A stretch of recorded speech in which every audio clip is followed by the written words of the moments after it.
hendaknya engkau berhati-hati dan menghindari dari menjadi seorang pemberi nasihat dan pemberi peringatan-peringatan, karena banyak bahayanya juga. Kecuali jika engkau sudah mengamalkan terlebih dahulu apa yang engkau katakan, baru kemudian engkau menasihati manusia. Renungkanlah apa yang pernah disampaikan oleh Nabi Isa alaihissalam, wahai putra Maryam, nasihati dirimu sendiri. Jika dirimu sudah bisa menerima nasihat, maka barulah nasihati orang. Namun jika tidak bisa menerima nasihat, maka malulah kamu terhadap Tuhanmu. Jika engkau diuji dengan pekerjaan seperti ini, artinya sebagai pemberi nasihat, maka hindarilah dua perilaku berikut ini. Pertama, mempersulit diri, takalluf dalam berkata dengan ungkapan, isyarat, istilah asing, bait dan syair, karena Allah Ta'ala membenci orang-orang yang memberatkan diri, orang yang memberatkan diri sendiri dan melampaui batas, menunjukkan kehancuran batinnya dan kelalaian dirinya. Kemudian yang kedua, hendaknya agar manusia tidak lari dari majlismu.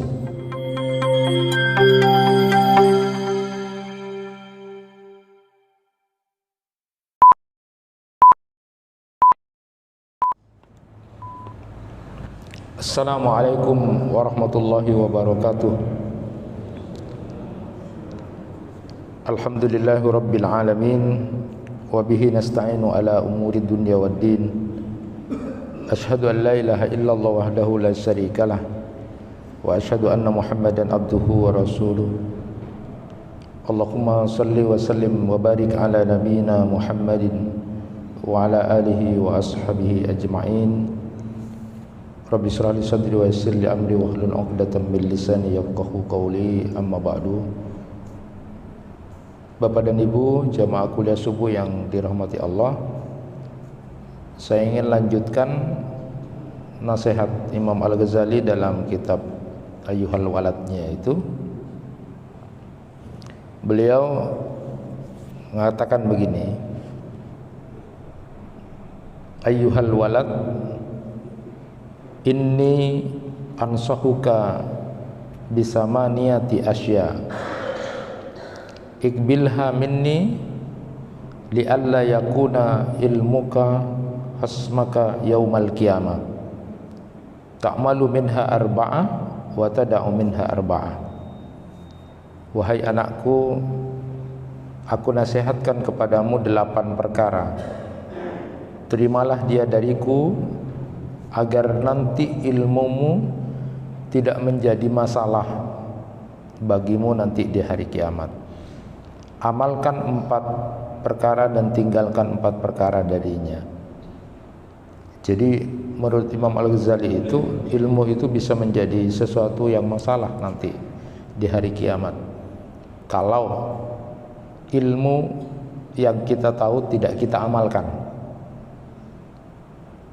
Maka kita juga berdoa sebagaimana yang diajarkan oleh Nabi, terhindar dari ilmu yang tidak bermanfaat, ilmu yang tidak diamalkan, ilmu yang kemudian tidak menjadikan diri kita lebih dekat dengan Allah, ilmu yang kemudian justru membuat kita hanya pintar-pintaran dan memintari untuk kita mendapatkan kepentingan-kepentingan dunia. Maka itu adalah termasuk ilmu yang nanti akan menjadi masalah di hari kiamat. Oleh karena itu, lalu kemudian Imam Al-Ghazali ini menasihatkan kepada murid-muridnya, dan itu bisa menjadi sebuah perenungan buat kita untuk menjadi perbandingan apa yang disampaikan oleh beliau.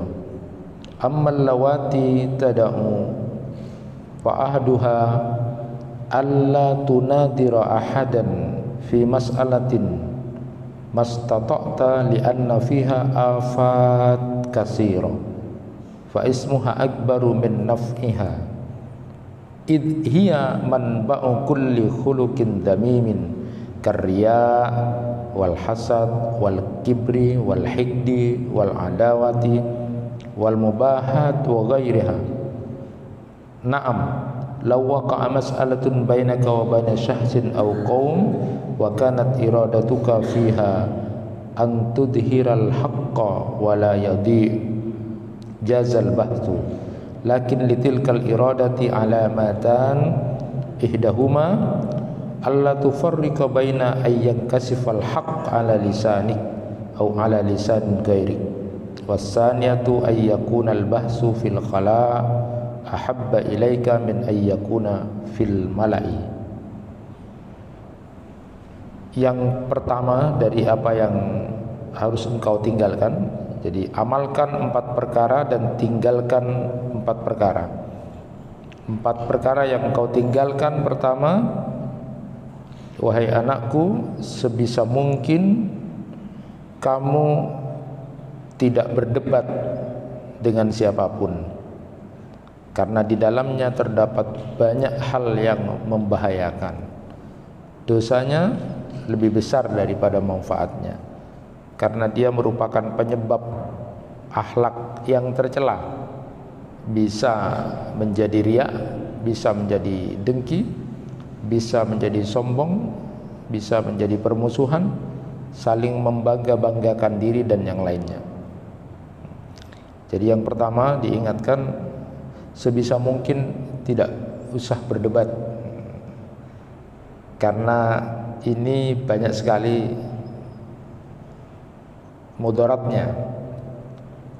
Jadi sebisa mungkin, kecuali berdebat untuk menampakkan kebenaran atau bertanya tentang suatu kebenaran, karena biasanya orang yang berdebat itu akan menjadikan dirinya itu menjadi punya akhlak yang tercela. Bisa muncul riya, dia ingin dipuji dengan cara dia bicara, cara dia menjelaskan. Bisa juga kemudian ada kesombongan yang mungkin muncul dari perdebatan itu. Atau mungkin kalau tidak mau kalah-kalahan lalu kemudian amusuhan. Atau kemudian muncul lagi saling membangga-banggakan diri dengan pendapatnya. Jadi sebisa mungkin kemudian diusahakan tidak berdebat, tetapi sebatas bertanya menjawab itu. Nah, beliau sampaikan, ya, katanya Imam Al-Ghazali, ya, jika terjadi permasalahan antara dirimu dengan orang lain atau sekelompok orang, kemudian engkau berkehendak untuk menampakkan kebenaran dan agar dia tidak hilang, ya, maka boleh membahasnya. Jadi hanya sekedar untuk menampakkan, ini loh yang saya tahu begini, maka boleh untuk membahasnya. Tidak untuk otot-ototan bahasanya gitu kan, tidak untuk berdebat yang sifatnya kemudian mau menang sendiri, sama-sama ilmunya segitu lalu kemudian otot-ototan. Maka itu tidak penting, karena itu justru nanti akan menjadi persoalan atau menjadi permusuhan, atau kemudian bangga-banggaan dengan itu. Kalau untuk pertanyaan, maka itu boleh sekedar kemudian untuk membahasnya. Mungkin sama dengan apa yang pernah terjadi ketika Imam Syafi'i berkunjung ke rumah Imam Ahmad, lalu kemudian di situ putri beliau, putri yang solehah, putrinya Imam Ahmad itu mengamati apa yang menjadi perilaku dari Imam Syafi'i ketika berkunjung ke rumahnya. Dan di situ ketika putri dari Imam Ahmad ini bertanya kepada Imam Ahmad, kepada ayahnya, tentang 3 hal yang dia amati, yang dia lihat ketika Imam Syafi'i ada di rumahnya, yang mengganjal, yang menjadi pikiran dari putrinya itu. Sampai kemudian bertanya, apakah ini Imam Syafi'i yang kau selalu sebut-sebut kebaikan ilmunya gitu? Iya, wahai putriku. Tapi aku melihat ada tiga perkara yang masih mengganjal dalam hatiku, kata putri Imam Ahmad ini. Saya tidak melihat wa ma ra'aita lahu hadhihi al-laila la salata wala dzikra wala saya tidak melihat dia itu tadi malam sholat, tidak lihat berzikir gitu kan. Ada hal yang mengganjal. Waqad lahadat alai salah satu umurun ajibah. Ada tiga perkara yang membuat aku masih mengganjal dalam hatiku itu. Wa ma hiya, apa itu, katanya Imam Ahmad pada putrinya. Innahu indama qadimna lahu ta'am akala kasiran ala khilafin ma sami'tuhu anhu. Yang pertama, putrinya Imam Ahmad ini menyatakan, itu aku lihat waktu makan malam, waktu aku sediakan makan malam itu, dia makannya banyak, Imam Syafi'i. Dan itu kan bertentangan dengan yang kita dengar, yang kita tahu gitu. Makannya kok banyak, itu katanya Imam Syafi'i gitu. Lalu wa indama dakhala al-ghurfa lam yakum liusalliya qiyamal lail. Dan pada saat malam itu, ketika sudah masuk ke kamar, tak lihat tidak sholat itu, sampai waktu subuh itu tidak sholat. Wa indama dakhala al-ghurfa lam yakum liusalliya qiyamal lail, tidak sholat malam. Wa indama shalla banal fajri shalla min ghairi ayyatawadda. Dan ketika sholat subuh pun kemudian aku lihat tidak berwudu gitu. Nah, itu kejanggalan yang dilihat oleh putrinya Imam Ahmad pada Imam Syafi'i ketika berkunjung ke rumahnya. Tentu ini bukan untuk berdebat, cuma untuk bertanya, untuk mengetahui kebenaran. Jadi kalau Imam Ghazali itu menyatakan jangan berdebat dengan seorang pun kecuali untuk menampakkan kebenaran. Jadi kalau membahas sesuatu untuk tahu kebenaran itu apa, dan bukan untuk berdebat yang nanti bisa membuat munculnya akhlak tercela, karena muncul riya, muncul sombong, muncul permusuhan atau membangga-banggakan diri dengan tataran ilmu yang dia miliki dan ketidaktahuannya misalnya. Nah, lalu kemudian dijawab ketika itu disampaikan oleh Imam Ahmad kepada Imam Syafi'i tentang apa yang menjadi perilaku keganjilan dari putrinya itu. Dengan rasa hormat Imam Ahmad kemudian bertanya, ini apa yang dilihat oleh putriku, mungkin engkau bisa menjawab apa yang menjadi kejanggalan dari pikiran putriku itu. Lalu kemudian tiga pertanyaan yang disampaikan oleh Imam Ahmad kepada Imam Syafi'i yang berasal dari pengamatan putrinya itu, beliau menyatakan, ya Aba Muhammad, laqad akaltu katsiran li'annani a'lam anna ta'amaka min halal wa innaka karim wa ta'amuka karim wa ta'amuka karim wa ta'amu karimun dawa wa ta'amul bakhil da wa ma akaltu li asba'a wa innama la tadawa bi ta'amika wa amma anni lam akumul lail wa li annani indama wada'tu ra'si li ana manadartu ka'anni amam al-kitabi was sunnah fa fatahallahu alayya bisnataini sab'ina mas'alah min ulumil fiqhi ratibtuha fi manafil muslim fahalat tafkir biha bani wa bani qiyamil lail wa amma inni sallaitu bikumul fajr bighairi wudu fa wallah ma namat aini hatta ujajjidul wudu laqad baqiyat tawalil laili yaqnatan fa sallaitu bikumul fajr biwudu'il isya summa wadda'u wa madha fa qala al-imam Ahmad hadzal ladzi amalu Syafi'il laila wa huwa naim mumtalim afdalu mimma alimtu wa ana qaim. Nah, ketika kemudian itu disampaikan oleh Imam Ahmad kepada Imam Syafi'i, lalu kemudian beliau menjawab tiga pertanyaan itu aku memang makan banyak, bahasanya gitu. Aku memang makan lahap makanku. Tapi ketahuilah bahwa aku tahu bahwa sesungguhnya makananmu ini halal, dan ini dari harta yang halal. Ini adalah makanan orang baik.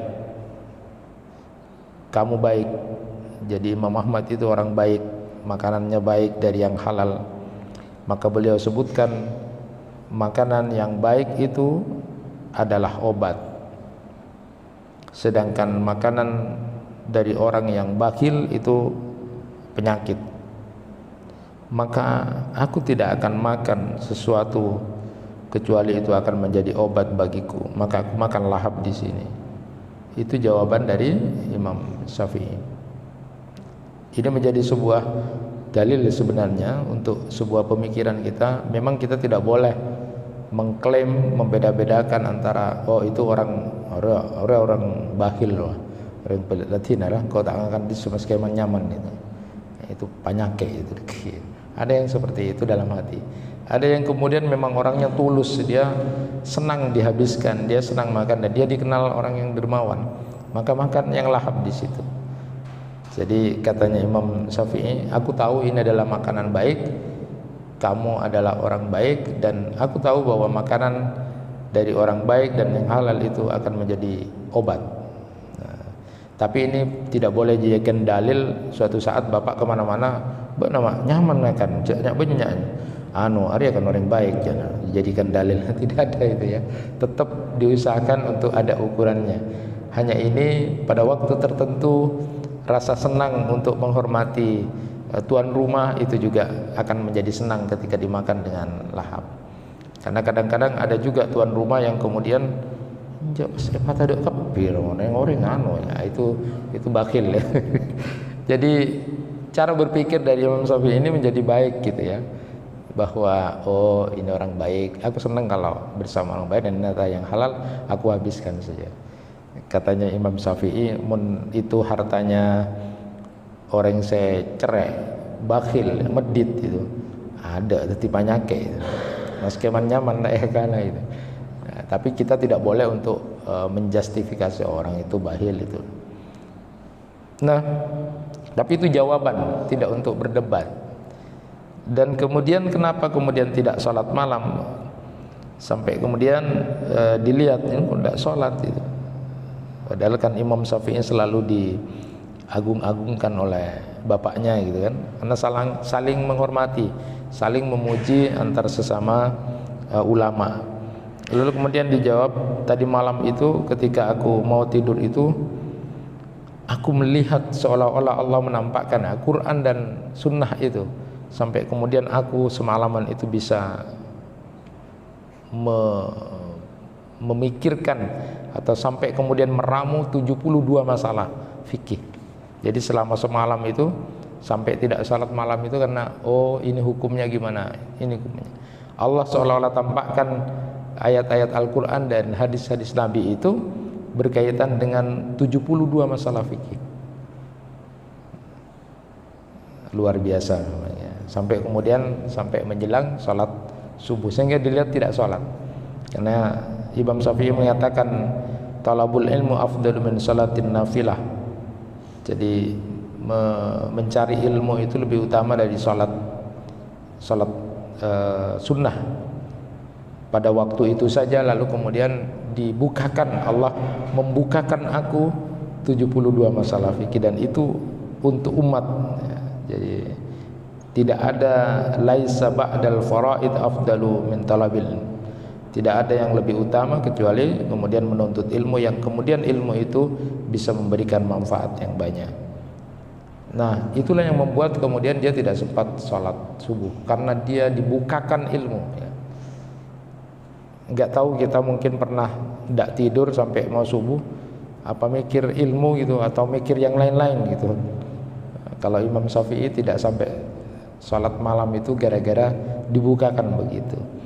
Dan kemudian saat kenapa dia tidak sholat, dilihat wudhu pada sholat subuh, karena beliau nyatakan saat mau memejamkan mata dia tidak bisa karena tadi itu berpikir, dan aku tidak memperbaharui wuduku karena aku masih punya wudhu waktu sholat isya.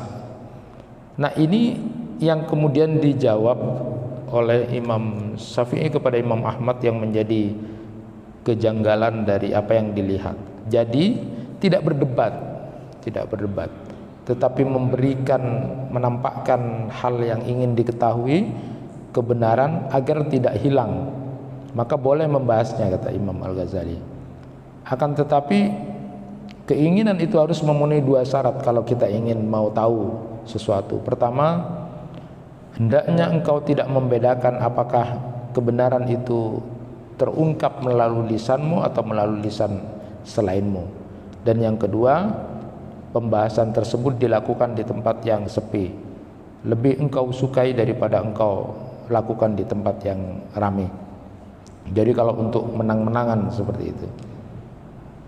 Wasma anni adkuruha huna faida wa'lam anna su'al anil muskilat ardu maradil qalbi ila tabib wal jawabu lahu sa'yun li islahi maradihi. Dengarkan aku, kata beliau, aku akan menyebutkan satu faedah kepadamu.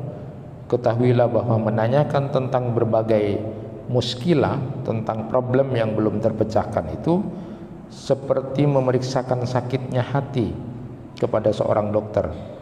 Memberikan jawaban kepadanya adalah seperti usaha untuk mengobati penyakitnya.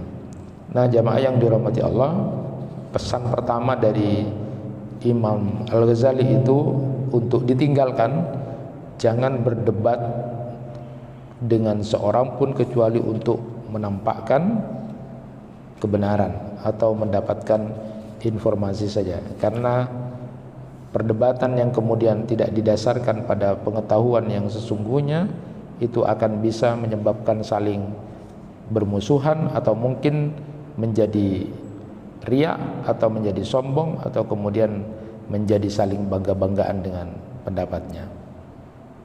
Kemudian wasani mimma tada, perkara kedua yang kau harus tinggalkan, wa huwa an tahdara wa tahtariza min an takuna wa'idan wa mudakkiran li'anna afatahu kasirah illa an ta'mala bima taqulu awalan summa ta'ida bihin nas fatafakkar fima qila li Isa alaihi salam ya ibna Maryam id nafsaka wa in ta'atta fa'idin nas wa illa fastahi min rabbik wa in ibtulita bihadzal amal fahtaris an khaslatain al-ula an takalluf fil kalam bil ibarati wal isarati wat tammati wal abyad wal ash'ar li'anna Allah ta'ala yubghidul al mutakallifina wal mutakallaf al mutajawiz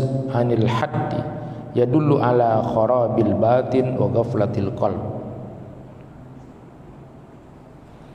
Perkara kedua yang harus engkau tinggalkan, hendaknya engkau berhati-hati dan menghindari dari menjadi seorang pemberi nasihat dan pemberi peringatan-peringatan, karena banyak bahayanya juga. Kecuali jika engkau sudah mengamalkan terlebih dahulu apa yang engkau katakan, baru kemudian engkau menasihati manusia. Renungkanlah apa yang pernah disampaikan oleh Nabi Isa alaihissalam. Wahai putra Maryam, nasihati dirimu sendiri. Jika dirimu sudah bisa menerima nasihat, maka barulah nasihati orang. Namun jika tidak bisa menerima nasihat, maka malulah kamu terhadap Tuhanmu. Jika engkau diuji dengan pekerjaan seperti ini, artinya sebagai pemberi nasihat, maka hindarilah dua perilaku berikut ini. Pertama, mempersulit diri, takalluf dalam berkata dengan ungkapan, isyarat, istilah asing, bait dan syair, karena Allah Ta'ala membenci orang-orang yang memberatkan diri. Orang yang memberatkan diri sendiri dan melampaui batas menunjukkan kehancuran batinnya dan kelalaian dirinya. Kemudian yang kedua, hendaknya agar manusia tidak lari dari majlismu. Ini nasihat dari Imam Al-Ghazali yang kedua. Kita dianjurkan jangan memberi nasihat dulu kalau belum melakukan. Nasihati dirimu sendiri, setelah itu baru nasihati orang. Kalaupun terpaksa kamu harus memberi nasihat, maka hindarilah dua hal. Yang pertama adalah mempersulit diri dengan terlalu banyak ungkapan, isyarat, dan yang membuat tidak suka orang. Kemudian yang kedua adalah jangan sampai kemudian manusia itu lari dari majelismu itu. Nah, jamaah yang dirahmati Allah, tentu apa yang disampaikan oleh Imam Al-Ghazali ini menjadi perhatian buat kita di dalam banyak ayat-ayat Al-Quran maupun hadis-hadis Nabi Sallallahu Alaihi Wasallam. Kita harus memulai dari diri kita sendiri. Lalu kemudian kalaupun kita harus menasehati dengan ungkapan yang disampaikan oleh Ibnu Rajab Al-Hambali itu, andaikan yang memberi nasihat itu adalah orang yang harus sempurna, maka tidak ada yang berhak untuk memberi nasihat kecuali Rasulullah Sallallahu Alaihi Wasallam. Jadi semuanya wes diem aja kan ada yang benar gitu. Tetapi bukan itu sebenarnya. Kalaupun kita toh berada dalam kondisi melakukan amar ma'ruf nahi mungkar, maka lakukan, karena itu adalah bagian dari kewajiban kita. Hanya saja memang diingatkan untuk kita lebih siap pada diri kita sendiri. Di dalam ayat Al-Quran yang sering kita dengar adalah ya ayyuhalladzina amanu, wahai orang-orang yang beriman, Allah itu sangat tidak suka, kabura maqtan indallahi an taqulu ma la taf'alun. Allah sangat tidak suka, sangat benci kepada orang yang hanya bisa berbicara tapi kemudian tidak mengamalkan. Jadi ini menjadi perhatian kita semuanya, bukan tentang tuduh menuduh antara kita untuk dijadikan dalil pemenangan kita atau untuk menjadi kita merendahkan orang atau melecehkan orang, tetapi semata-mata menjadi sebuah perhatian buat kita bahwa apa yang kita nasihati sudah pernah atau sedang kita lakukan, supaya kita tidak termasuk golongan orang-orang yang dimurkai oleh Allah Subhanahu wa taala. Kemudian yang ketiga, wassalisu mimma tada, perkara ketiga yang harus engkau tinggalkan,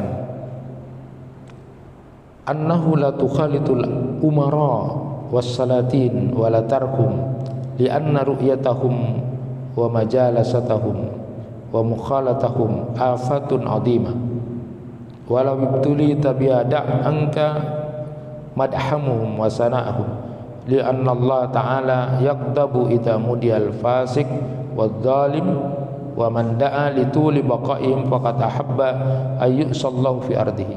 Perkara ketiga yang harus engkau tinggalkan, hendaknya engkau tidak bergaul dengan para penguasa dan sultan, dan jangan melihat mereka, karena melihat, bergaul dan berinteraksi dengan mereka akan mendatangkan bahaya yang besar.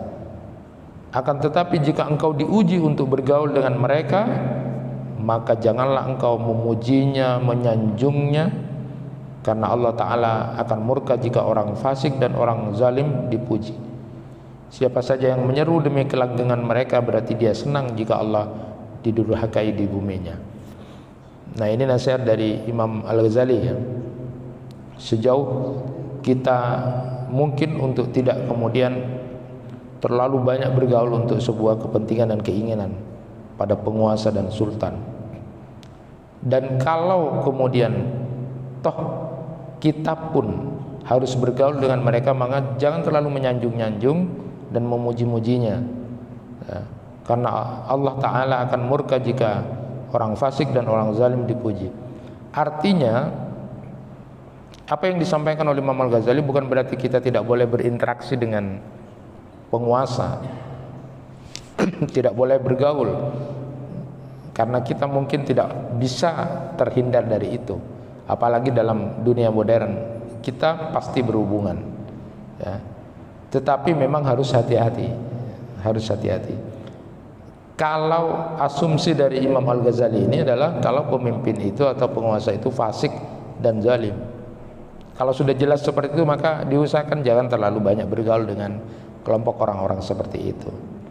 Nah, kalaupun kemudian kita harus berinteraksi, maka jangan terlalu memuji-muji dan menyanjung, karena biasanya muji-mujinya kita dan menyanjung-nyanjungnya kita itu adalah untuk kepentingan kita. Bahasanya ada orang yang ngerayu gitu kan, mau nempian bagus ya pun, mau nano apa nama terlalu muji, hinang kau mai beri, mentak apa begitu tak beri. Sudah tahu itu fasik, zalim gitu ya, tapi kemudian ada kepentingan seperti itu. Maka kemudian jangan terlalu memuji-muji ya, biasa saja ya, kalau tidak dikasih ya sudah gitu kan. Jangan terlalu kemudian memuji, sudah tahu melakukan itu, karena banyak bahayanya kata Imam Al-Ghazali ya. Dan kemudian yang keempat, yang terakhir itu yang harus ditinggalkan, dan ini memang apa yang menjadi pesan Imam Al-Ghazali ini agak juga ya kalau dibacakan itu. Warabi mimma tada alla taqbalu syai'an min ata'il umara wa hadayahum wa in alimta annaha minal halal li'anna tama'a minhum yufsidu ad-dain li'annahu yatawalladu minal mudahana wa mura'atu janibihim wal muwafaqatu fi dhulmihim wa hadha kulluhu fasadun fid din wa aqallu madarratihi annaka idza qabilta atayahum wa antafa'ta min dunyahum ahbabtahum wa man ahabba ahadan yuhibbu tula umri wa baqa'ahu bid-darurah wa fi mahabbati baqa'id dhalim iradatun fi dhulmi ala ibadillahi ta'ala wa iradatu khurabil alam fa ayyu syai'in yakunu adarra min hadha ala ad-dini wal aqibah. Perkara keempat yang harus engkau tinggalkan, hendaknya engkau tidak menerima sedikit pun pemberian dan hadiah dari penguasa, meskipun engkau tahu yang diberikan itu termasuk barang yang halal, sebab tamak terhadap harta mereka akan menyebabkan rusaknya agama, karena hal itu akan menyebabkan sikap kompromi, menjaga kepentingan mereka dan setuju dengan kezaliman mereka. Semua ini termasuk kerusakan dalam agama. Bahaya minimal jika engkau menerima pemberian dan memanfaatkan dunia mereka adalah engkau akan mencintai mereka. Siapa yang mencintai seseorang maka sudah pasti dia akan berharap orang itu panjang umurnya dan tetap eksis. Orang yang menyukai orang zalim tetap eksis berarti menghendaki kezaliman terus menimpa para hamba Allah Ta'ala dan menghendaki hancurnya alam. Perkara mana yang lebih berbahaya terhadap agama dan akhirat daripada perbuatan seperti ini? Jadi ini nasihat Imam Al-Ghazali yang keempat ini yang harus ditinggalkan, memang butuh penelaan kita. Beliau nasihati jangan mudah atau bahkan gak usahlah nerima pemberian hadiah dari penguasa, meskipun engkau tahu yang diberikan itu termasuk yang halal, sebab dengan kamu menerima akan menyebabkan rusaknya agama. Kenapa?